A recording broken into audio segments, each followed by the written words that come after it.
Voilà, lorsque j'ai fait des conférences sur les questions existentielles, j'ai pris la bonne habitude de donner quelques mots de présentation personnelle. C'était important, il me semble, et en particulier d'expliquer comment j'ai eu la foi. Et souvent, j'ai fait le lien entre mon expérience et le sujet qui était abordé.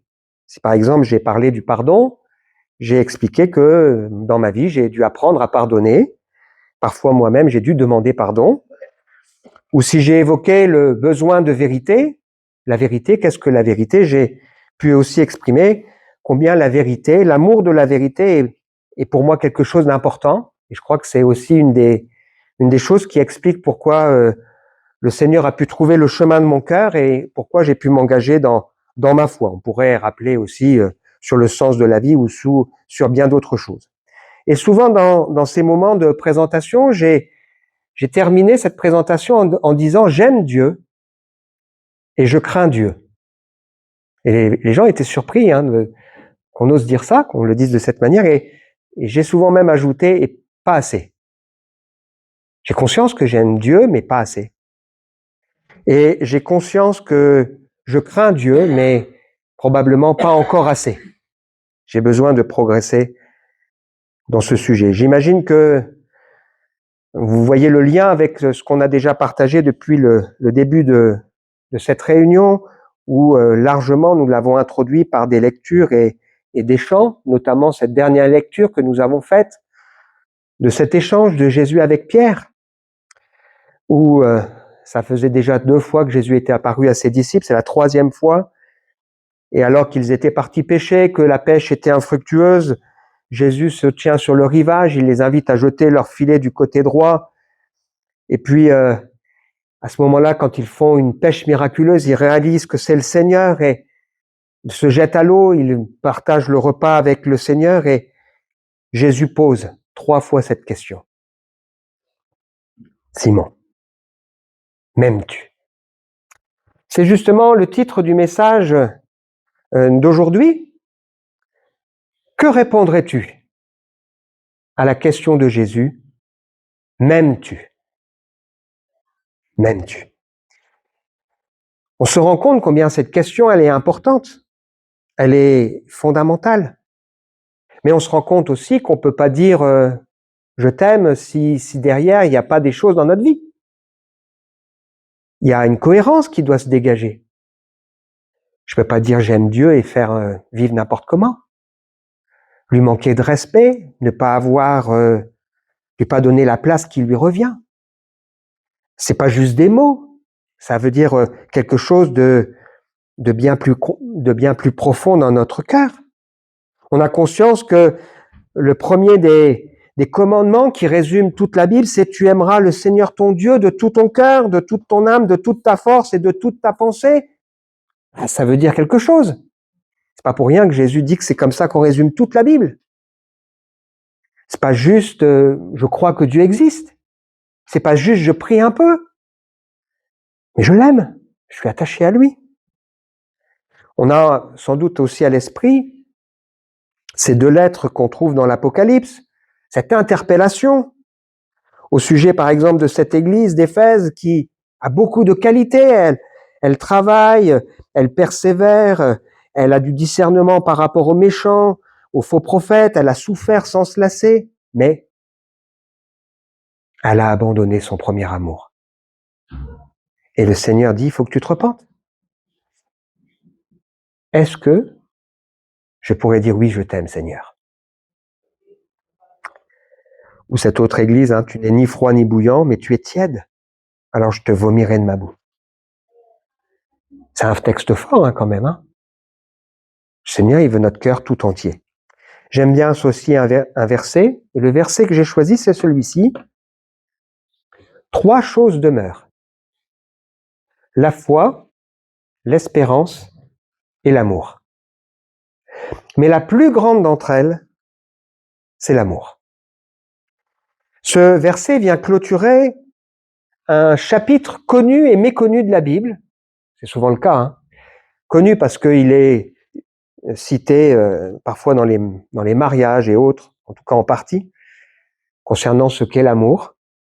mais méconnu, parce que, comme beaucoup de textes bibliques, il est sorti de son contexte. Dans ce chapitre, Paul s'adresse à une église, l'église de Corinthe, avec des gens qui ont envie de servir Dieu. J'espère que c'est notre cas, hein. Et il va leur dire que la voie par excellence, c'est l'amour. Parce que si on n'a pas d'amour, tout ce qu'on peut faire perd son sens et perd sa valeur. Si je parlais toutes les langues, mais que j'ai pas l'amour, je suis un airain qui résonne. Ça sonne creux. Si j'ai le don des paroles inspirées, que je comprenne tous les mystères, que j'ai toute la connaissance, ce serait chouette, hein. Que j'ai la foi qui peut transporter les montagnes, si je n'ai pas l'amour, je ne suis rien.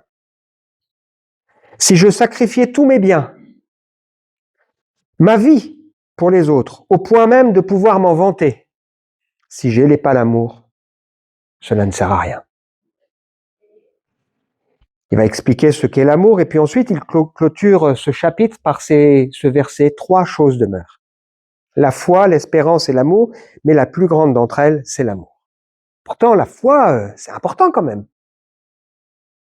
Sans la foi, il est impossible d'être agréable à Dieu.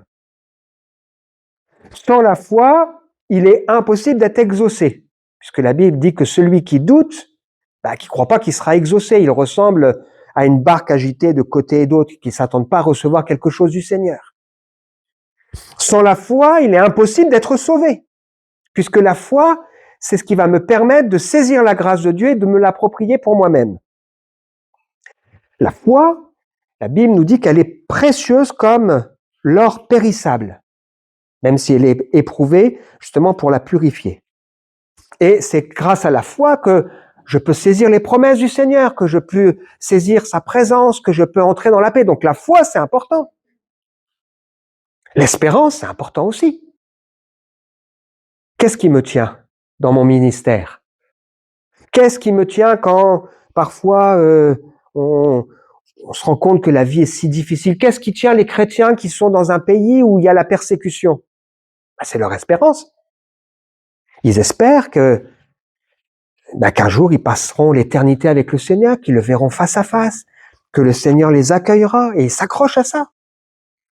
Et quand une personne n'a plus d'espérance, il n'y a plus de sens à la vie. L'espérance, c'est important. L'espérance, c'est ce qui concrétise d'une certaine manière la foi. Mais pourtant, Paul dit que la plus grande des choses, c'est l'amour. Pourquoi? Parce que l'amour, c'est ce qui va chapeauter tout le reste. Il n'y a pas de foi véritable sans amour. Il n'y a pas d'espérance sans amour. Et puis, quand nous partagerons l'éternité avec le Seigneur, il n'y aura plus besoin de la foi. On verra les choses qu'on a crues. Il n'y aura plus besoin de l'espérance puisqu'on vivra ces choses. Par contre, l'amour, ça restera. Et moi, je veux pas d'un ciel sans amour. Imaginez que demain, on soit dans le paradis, il n'y ait plus la guerre, la maladie, la souffrance et autres, mais il n'y a pas l'amour. C'est un besoin vital dans ma vie, dans notre vie. On a besoin de l'amour. L'amour de Dieu, mais aussi l'amour pour le Seigneur. Alors, ce qui est vraiment intéressant, c'est que, puisqu'on est interpellé sur cette question, est-ce qu'on aime le Seigneur? C'est qu'on découvre dans la Bible qu'il y a des promesses particulières associées à ceux qui aiment Dieu. Pour nous dire, ça vaut le coup quand même. La première des promesses auxquelles je pense, c'est la Bible nous dit que celui qui aime le Seigneur, eh bien, il pourra goûter à la révélation de son plan. C'est ce qu'on a dans la première lettre aux Corinthiens, au chapitre 2. Nous exposons la sagesse de Dieu préparée avant le commencement du monde en vue de notre gloire, une sagesse que l'œil n'a pas vue, que l'oreille n'a pas entendue, que l'esprit humain n'a pas soupçonné, mais que Dieu tient en réserve pour ceux qui l'aiment. Dieu ne l'a pas révélé, nous l'a révélé, par son esprit qui sonde les profondeurs de Dieu, les pensées les plus intimes. Donc Dieu tient en réserve la révélation de son plan et de son projet pour ceux qui l'aiment. Ça veut dire que si je n'aime pas Dieu, je ne pourrais pas goûter à ça, comprendre ça. Mais j'ai envie, moi, comprendre encore davantage. Deuxième chose, un verset qu'on connaît bien, c'est « Toute chose concourt au bien » de qui? De ceux qui aiment Dieu. On ne peut pas se servir de ce texte en disant « De toute façon, dans la vie, toute chose concourt au bien ». Non. Le texte nous dit bien « Concourt au bien de ceux qui aiment Dieu ». Ça veut dire que Dieu, dans sa bonté, en réponse à notre amour, fait concourir les choses au bien de ceux qui sont attachés à lui. Et en particulier, elle nous explique pourquoi Dieu est pour nous, parce que nous avons choisi Jésus-Christ, et Jésus-Christ, à la droite de Dieu, il intercède pour ceux qui l'aiment. Et on a l'assurance que rien ne pourra nous séparer de cet amour.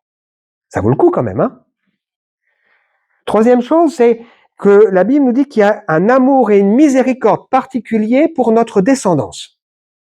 J'imagine que tous on a envie que nos enfants, notre famille soit bénie.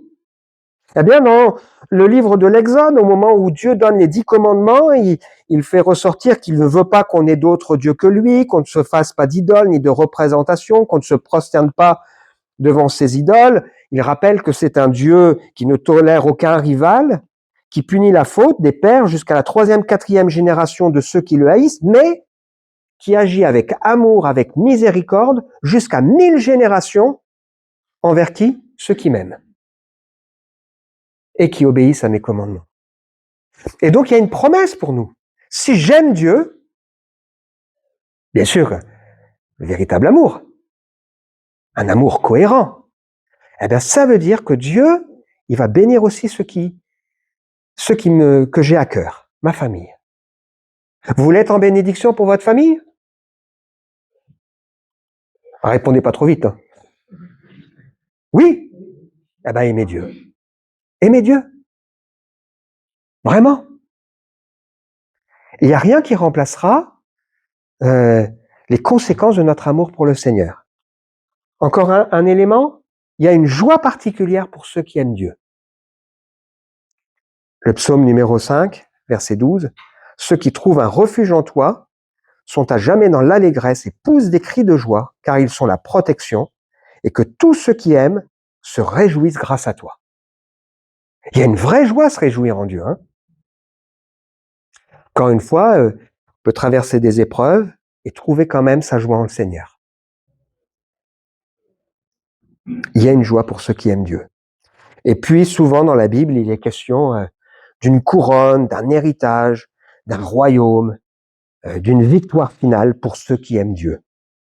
De nombreux textes, hein, notamment dans la lettre de Jacques, « Heureux l'homme qui supporte patiemment la tentation après avoir été éprouvé, il recevra la couronne de vie. » Encore au chapitre 2, « Écoutez mes frères bien-aimés, Dieu a choisi les pauvres aux yeux du monde pour qu'ils soient riches en la foi et héritiers du royaume qu'il a promis à ceux qui l'aiment. » Ou Paul qui parle de son expérience personnelle, il dit « J'ai gardé la foi, j'ai achevé la course, le prix de la victoire, la justice éternelle m'est réservée. Le Seigneur me la remettra au jour du jugement, pas seulement à moi, mais à tous ceux qui l'aiment et qui attendent sa venue. » Donc il y a quelque chose de particulier pour ceux qui aiment le Seigneur. Il se révèle, il fait concourir toutes choses à leur bien, il intercède pour eux, il veut bénir leur descendance jusqu'à 1000 générations, c'est pas rien. Il leur accorde une joie et puis il leur réserve un héritage particulier. Donc ça vaut la peine de répondre « Oui, je t'aime Seigneur » à cette question. La question nous est posée ce matin, est-ce que tu aimes Jésus? Vraiment. Pas est-ce que tu aimes l'image que tu te fais de Jésus, mais est-ce que tu aimes vraiment Dieu, Jésus, tel qu'il est révélé dans la Bible? Et on va voir ensemble à travers le texte de ce matin sur lequel on va se pencher que il y a des conséquences ou des marques particulières pour si on aime le Seigneur. Et je peux vous dire une chose, c'est que on n'aura pas assez de toute notre vie et même de toute l'éternité pour découvrir tout l'amour de Dieu pour nous. Et pour découvrir cet amour, on a besoin les uns des autres. Puisque Paul, il fait cette prière, Seigneur, que tous les saints ensemble découvrent la hauteur, la largeur, la profondeur, la grandeur de l'amour de Dieu, qui peut faire infiniment au-delà de tout ce que nous demandons ou pensons. Dieu nous aime. J'irai même plus loin. Est-ce que quelqu'un peut douter de l'amour du Père pour Jésus? Je pense personne. Si vous lisez l'Écriture, vous voyez que Jésus n'a jamais douté de l'amour de Dieu pour lui, du Père, lorsqu'il s'est incarné. Quand la voix de Dieu s'est fait entendre, c'était rare, hein? Elle s'est fait entendre 3 fois pendant le ministère de Jésus, c'était pour justement que Dieu dise combien il aime son Fils. Lorsque Jésus s'est fait baptiser, l'évangile de Matthieu nous dit que, au chapitre 3, que l'Esprit de Dieu est descendu comme une colombe sur Jésus, et Dieu va dire ceci, « Celui-ci est mon Fils bien-aimé, qui a toute mon affection. » Une deuxième fois, la voix de Dieu se fera entendre lorsque Jésus va monter sur une montagne avec 3 de ses disciples, Pierre, Jacques et Jean, et là, il va apparaître glorieux, et la voix de Dieu va se faire entendre pour dire « Celui-ci est mon Fils bien-aimé, qui a toute mon affection, écoutez-le. » Et puis une troisième fois, juste avant que Jésus vive le dernier repas, la passion, dans l'évangile de Jean, chapitre 12, verset 28, Dieu qui dit « Je l'ai glorifié, je le glorifierai encore », c'est une façon de dire combien il l'aime. Ben, savez-vous que si Dieu aime Jésus d'un amour incroyable, Jésus nous dit que Dieu nous aime du même amour. C'est ce qu'on a dans l'évangile de Jean, chapitre 17. Nous sommes autant aimés par Dieu le Père que Jésus était aimé. Waouh! Stéphane, t'es autant aimé que Jésus était aimé. Elisabeth, c'est ton cas aussi. Vous pouvez mettre votre prénom. Et donc, si on est confronté à cette question, celui qui nous pose la question, bah, c'est quelqu'un qui, lui, nous aime. Vraiment. Alors, on va regarder ça d'un peu plus près ensemble ce matin. Première lettre de Jean, chapitre 4, puisque c'est la lettre que nous sommes en train d'étudier. Si ça vous intéresse, vous pouvez retrouver les messages précédents sur le site de l'Église ou sur la chaîne YouTube. Chapitre 4, verset 15. Si quelqu'un reconnaît que Jésus est le Fils de Dieu, Dieu demeure en lui et lui en Dieu. Et nous avons connu l'amour que Dieu nous porte et nous y avons cru. Dieu est amour. Celui qui demeure dans l'amour demeure en Dieu et Dieu demeure en lui. Et voici pourquoi l'amour se manifeste pleinement parmi nous, c'est pour que nous ayons une entière assurance au jour du jugement, d'autant plus que notre situation dans ce monde est celle que le Christ a connue lui-même. Dans l'amour, il n'y a pas de place pour la crainte, car l'amour véritable chasse toute crainte. En effet, la crainte suppose la perspective d'un châtiment. L'amour de celui qui vit dans la crainte n'est pas encore parvenu à sa pleine maturité. Quant à nous, nous aimons parce que Dieu nous a aimés le premier. Le premier point, c'est que l'amour véritable pour Dieu va chasser la crainte. Bah, c'est bizarre parce que tout à l'heure, j'ai dit que j'aimais Dieu et je craignais Dieu. Mais c'est deux choses différentes, vous l'avez compris, j'espère. Il y a une crainte angoissée qui fait que si on pense au jugement, on a peur. Si on pense à Dieu qui va révéler ce qu'il y a dans nos vies, on tremble. Et puis, il y a une crainte qui est marquée par le respect. C'est pour ça que la Bible, elle dit que le commencement de la sagesse, c'est la crainte de l'Éternel. Et donc, la crainte dont il est question ici, c'est une crainte qui s'oppose à le contraire de la crainte, ce serait la confiance. Si j'ai confiance en Dieu, si j'ai confiance dans le fait que Dieu m'aime, si j'ai confiance dans le fait que Dieu qui me connaît me dit viens vers moi, si j'ai confiance dans le fait que si j'ai péché, il veut me pardonner, me restaurer, si j'ai confiance dans le fait que si il ferme des portes, s'il me dit non à certaines choses, c'est lui qui a raison, j'ai pas de raison de craindre. Je peux venir en confiance devant lui. Parce que je sais que mon passé est pardonné. Je sais que dans mon présent, il est à mes côtés et que mon avenir, il s'en occupe. Je ne crains plus le jugement. Parce que pour moi, le jugement n'est pas futur, il est déjà tombé.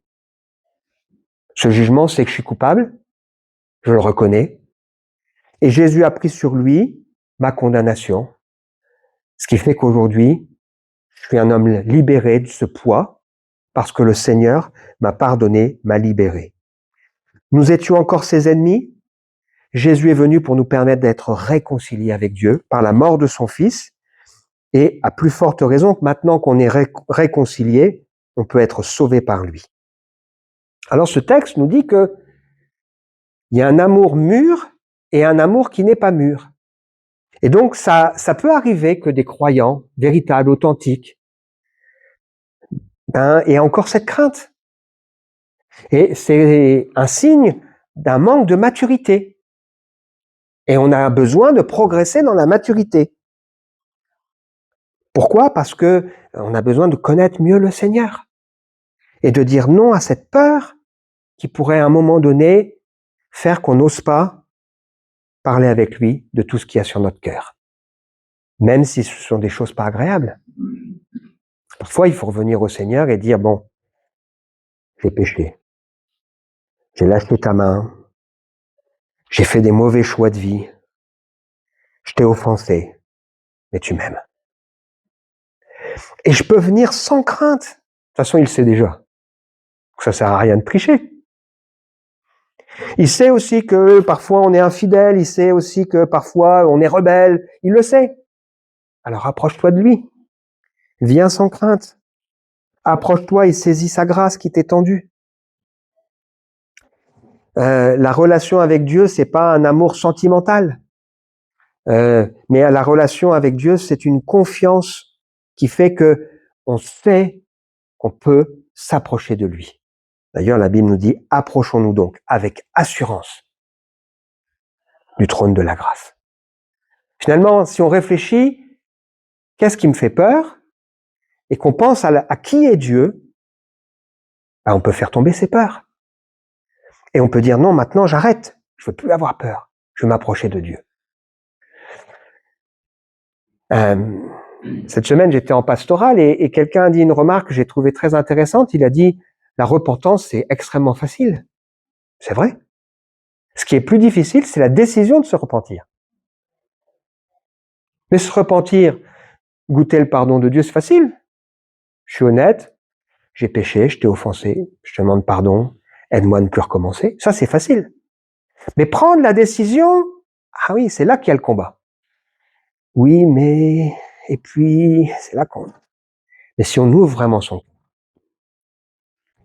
l'amour parfait bannit la crainte et nous permet de nous approcher du Seigneur avec confiance. On lit la suite. Si quelqu'un prétend aimer Dieu tout en détestant son frère, bon, il faut qu'il progresse. Non, c'est pas ça qui est écrit. C'est un menteur. Waouh. Car s'il n'aime pas son frère qu'il voit, il ne peut pas aimer Dieu qu'il ne voit pas. Ouf. D'ailleurs, le Christ lui-même nous a donné ce commandement que celui qui aime Dieu aime aussi son frère. Celui qui croit que Jésus est le Christ est né de Dieu et celui qui aime le Père, qui fait naître à la vie, aime aussi les enfants nés de lui. Voici comment nous savons que nous aimons les enfants de Dieu, c'est lorsque nous aimons Dieu lui-même et que nous obéissons à ses commandements. Car aimer Dieu, c'est accomplir ses commandements. Ceux-ci d'ailleurs ne sont pas pénibles, car tout ce qui est né de Dieu triomphe du monde. La victoire qui triomphe du monde, c'est notre foi. Qui en effet triomphe du monde? Celui-là seul qui croit que Jésus est le Fils de Dieu. Deuxième point, c'est si j'aime Dieu, il y a une cohérence, j'aime aussi mon frère. Plus généralement, il y a une cohérence de vie. Qu'est-ce que vous détestez le plus dans la vie? Allez. L'hypocrisie. L'hypocrisie. J'ai noté, je suis d'accord. Qu'est-ce que vous détestez? Le mensonge. Ben oui. C'est détestable le mensonge. Qu'est-ce que vous détestez encore? La méchanceté. La méchanceté. La trahison. La trahison. Je l'ai noté, la trahison. Mensonge, trahison. L'hypocrisie. C'est détestable. Et ce texte nous dit que si on dit qu'on aime Dieu, il faut qu'il y ait une cohérence dans notre manière de vivre. Si quelqu'un vous dit « Oh, je t'aime » et puis qu'il vous ment, vous vous sentez aimé, vous? Si quelqu'un vous dit « Oh, je t'aime » et puis qu'il bave sur votre dos derrière vous, qu'il est hypocrite, ça fait mal, hein? C'est très difficile. Et dans cette lettre, il est dit plusieurs fois, si quelqu'un dit ou si nous disons et qu'il y a un manque de cohérence, il y a quelque chose qui cloche, quoi. Chapitre 1er, verset 6, si nous disons que nous sommes en communion avec lui et qu'on marche dans les ténèbres, on ment. Ça veut dire qu'on peut pas dire, moi, je marche avec le Seigneur et à côté de ça, on vit une vie qui ne l'honore pas. Chapitre 1, verset 8, si nous disons que nous n'avons pas de péché, nous nous séduisons nous-mêmes, nous nous trompons nous-mêmes. On se ment à soi-même. Chapitre 1, verset 10, si nous disons que nous n'avons pas de péché, que nous n'avons pas péché, nous faisons Dieu menteur, c'est encore pire. Ou celui qui dit au chapitre 2, verset 4, je l'ai connu, mais qui ne garde pas ses commandements est un menteur. Ça veut dire je l'ai connu, mais il n'y a rien qu'à changer, il y a quelque chose qui colle pas. Ou si quelqu'un prétend être dans la lumière et qu'il haït son frère, il est dans les ténèbres. Chapitre 4, verset 20, si quelqu'un prétend aimer Dieu, tout en détestant son frère, c'est un menteur. Donc ce texte nous dit, dans notre vie, il doit y avoir une cohérence. Ça ne veut pas dire que c'est facile, mais en tout cas, dans notre cœur, on veut apprendre à le vivre. Donc de la même manière que tout à l'heure, quand on a évoqué l'amour qui nous créerait une crainte vis-à-vis de qui est Dieu et de s'approcher de Dieu ou de vivre dans la crainte, on doit mûrir ça, progresser en disant non, Dieu n'est pas comme ça. Je le sais maintenant, j'ai compris. Peut-être j'ai un combat, mais je veux remporter cette victoire. De la même manière, le Seigneur a mis son amour en nous. Et mon frère et ma sœur, là, il est question pas de n'importe qui, il est question de mon frère et ma sœur, ils ont en eux quelque chose de Dieu. Et donc, évidemment, ça ne veut pas dire qu'on aime tout chez la personne. Il y a des choses qui peuvent nous irriter, ça, nous déranger. Mais en tout cas, on veut reconnaître en elle, en lui, quelqu'un qui a vécu quelque chose et qui relève quelque chose de Dieu. Et puis dans ce texte ici, on voit aussi qu'il est question d'obéissance. Obéir à ses commandements.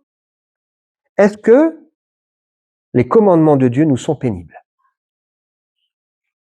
C'est une question intéressante, hein?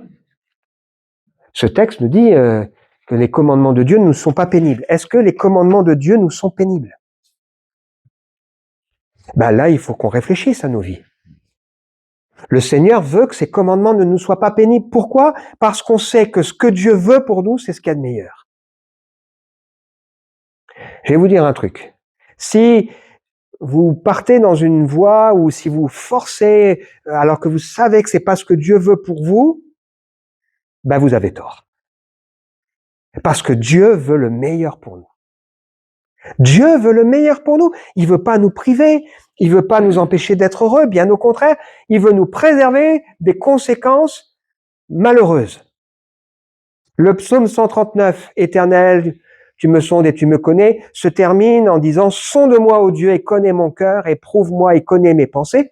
Une traduction dit, regarde si je suis sur une voie de chagrin et conduis-moi sur la route de l'éternité. Il y a des gens qui sont sur des voies de chagrin. Pendant un temps, ils se réjouissent, tout va bien, mais en réalité, parce qu'ils ont fait un choix qui va pas dans le sens de ce que Dieu veut, ils sont sur une voie qui un jour les fera pleurer. Et c'est pas ce que le Seigneur veut. Le Seigneur veut nous guider dans ce qui est bon. Et sa parole, c'est une lettre d'amour. C'est une lettre d'amour. Sa parole, c'est l'expression de son amour.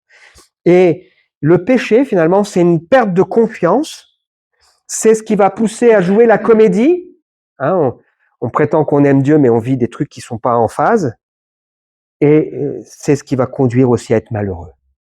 Mais quel soulagement quand et on fait ce que Dieu attend de nous. La religion, c'est un fardeau. On cherche à plaire. C'est dur. Mais la Bible nous dit que le fardeau du Christ est léger, il est doux, et on obéit parce qu'on sait que c'est bon. Et on a besoin de dire, ouais, Seigneur, c'est vrai. Mais pourtant, ça me pèse, ça me coûte. Alors, change mon cœur. Aide-moi à aimer comme toi ce que tu aimes et à comprendre que tu as raison. C'est vrai.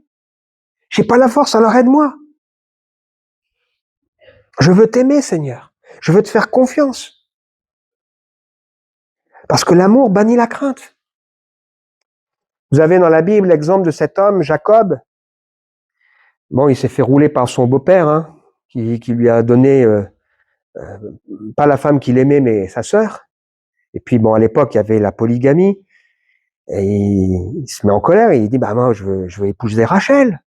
Et la Bible nous dit dans le livre de la Genèse, au chapitre 29, que il va servir pendant 7 ans pour cette femme et que ces 7 ans vont être pour lui comme quelques jours. Pourquoi? Parce qu'il l'aime. Et donc, l'amour, ça donne aussi la patience. Viens m'apprendre à t'aimer, Seigneur. On ne peut pas être honnête avec Dieu et craindre parce qu'on veut réaliser que son regard sur nous est bon. Et ce texte nous dit aussi que les commandements ne sont pas pénibles, hein, et tout ce qui est né de Dieu triomphe du monde. Qui triomphe du monde? Celui qui croit que Jésus est le Fils de Dieu, celui qui aime Dieu. Qu'est-ce que ça veut dire? Le monde dont il est question ici, c'est pas la nature, c'est pas les gens. Le monde dont il est question ici, c'est cette mentalité qui est un moteur pour notre société. Dirigée par quoi? La soif de pouvoir, l'amour de l'argent, l'égoïsme, le plaisir immédiat sans respect pour l'autre, une mentalité qui fait qu'on écrase les petits. C'est ça. Eh bien, l'amour de Dieu va nous donner de triompher sur cet état d'esprit et va nous changer, va nous aider à vivre autrement. Parce qu'on est appelé à vivre autrement. On a d'autres moteurs. On vit pas pour amasser le plus d'argent possible. On vit pas pour être le premier. On vit pas pour avoir simplement des biens matériels. On vit pas pour se venger de quelqu'un qui nous a fait du mal. C'est pas ça notre moteur. On vit pas pour fermer les yeux sur ceux qui souffrent autour de nous et puis oh bah moi, je m'occupe de moi. Hein. Non, on veut s'ouvrir, on veut aimer, on veut donner, on veut s'engager. On vit pas pour être simplement nous dans cette petite église en se disant bah moi je suis sauvé, Inch'Allah. Hein. Non, on veut que des autres qui sont là, ils soient sauvés. Hein? On veut que nos familles soient sauvées. Non, vous n'avez pas envie, vous? Mettez-vous, vous faites cette expérience. Moi, ça m'arrive de faire ça. Vous mettez à un endroit où il y a plein de monde. Puis vous regardez, puis vous dites, là, ces gens, ils vont où? Dans l'éternité. Je vous assure, c'est saisissant, hein? Bah oui, s'ils connaissent pas Jésus, il y a qu'une seule réponse, hein? Et là, ça va vous faire réfléchir. Vous dites, waouh, Seigneur! Mettez-vous au début de votre rue, là. Vous regardez, surtout s'il y a des immeubles, combien là de gens sont sauvés? C'est saisissant, hein? Bah, Seigneur, on veut vivre pour ta gloire.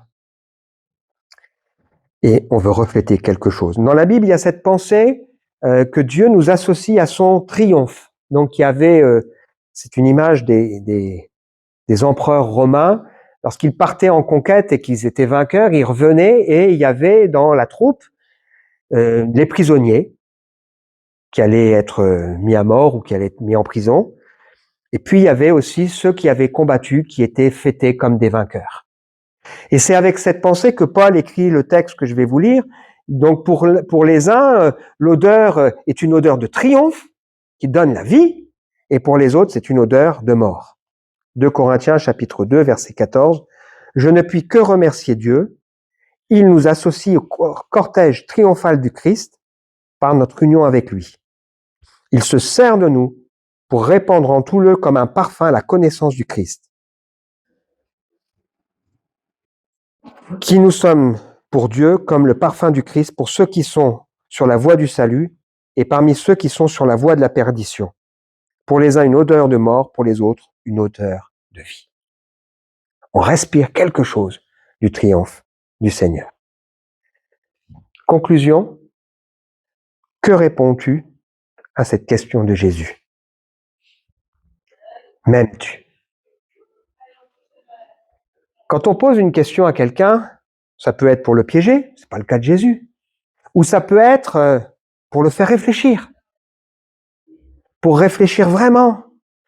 Quand Jésus pose des questions, ou quand Dieu pose des questions, parce que dans la Bible, Dieu pose des questions, c'est justement pour ça. Par exemple, dans le livre de la Genèse, à Adam, il lui dit « Où te caches-tu, Adam ?» Ou alors après, à Caïn, « Pourquoi es-tu irrité? Et ton visage est-il abattu? Tiens, ou au fait, où est ton frère ?» Un petit peu après, qu'il a fait mourir. Jésus qui dira aux gens qui commencent à le suivre, « Que cherchez-vous » Ou alors à cette personne, « Qu'est-ce que tu veux que je te fasse? Veux-tu être guéri? Veux-tu être sauvé? Pourquoi vois-tu la paille dans l'œil de ton voisin et ne vois-tu pas la poutre dans le tien? Crois-tu au Fils de Dieu? » Plein de questions que Jésus pose. Qu'est-ce qu'on répond à cette question? Est-ce que tu m'aimes? Nous l'aimons parce qu'il nous a aimés le premier. Notre amour est donc une réponse au sien. Cas de conséquence, l'amour bannit la crainte. La crainte de Dieu, probablement aussi la crainte des hommes. Alors on a tous des caractères différents, hein. On a besoin de progresser, on l'a vu. L'amour est cohérent, ça veut dire que si j'aime Dieu, il y a des conséquences. Et en particulier, je vais aimer celui qui aime Dieu.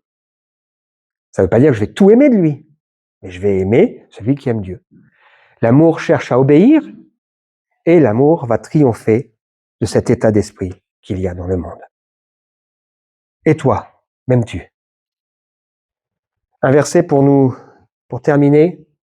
Que Dieu le Père et le Seigneur Jésus-Christ accordent à tous les frères la paix et l'amour avec la foi. Que Dieu donne sa grâce à tous ceux qui aiment notre Seigneur Jésus-Christ d'un amour inaltérable. Que le Seigneur nous accorde sa grâce et sa paix. On veut prier ensemble.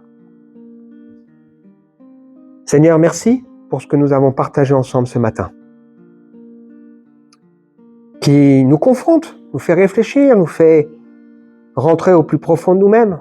On se rend bien compte qu'on peut effectivement dire à quelqu'un « Ouais, j'aime Dieu », mais devant toi, Seigneur.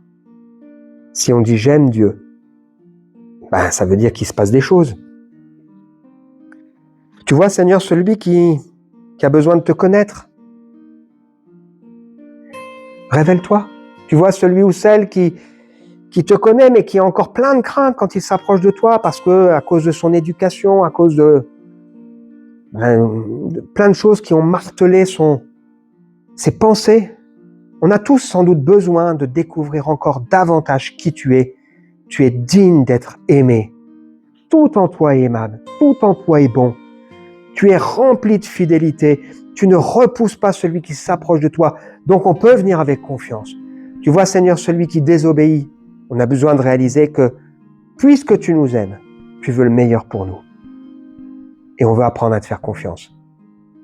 Et on a aussi besoin de réaliser que cet amour, il est nécessaire pour pouvoir triompher de cette mentalité. On veut vivre avec autre chose dans notre cœur. Alors viens nous en aide, Seigneur. Amen.